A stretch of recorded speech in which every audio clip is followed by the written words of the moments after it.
আমার যা বুঝার বুঝে গেছি। তুই এতদিন এই বাড়িতে ভালো মানুষের মুখোশ তৈরা আমার সাথে এত বড় একটা বেইমানি করতেছিস, এমনি করে আমার ঠকাইলি।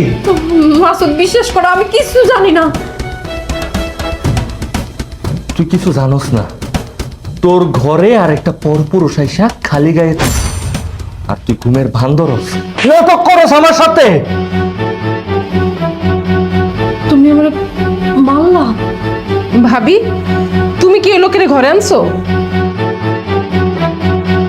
ভাইজান, ভাবির কোনো দোষ নাই, আমি বুঝতে পারছি। এই সব কিছু জারিফার চক্রান্ত। তুই একদম চুপ থাক।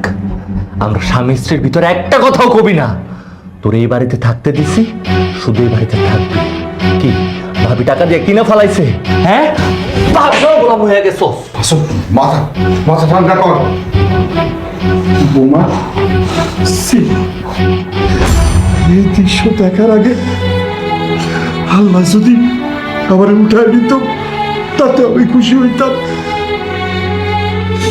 তোমার তো আমি নিজের মাইয়া ভাবছিলাম, নিজের মাইয়া ভাইবা এই সংসারের আমি তোমার হাতে তুইলা দিছিলাম, আর সেই তুমি নিজের তুইলা দিছ পর পুরুষের হাতে। জি বৌমা, জি।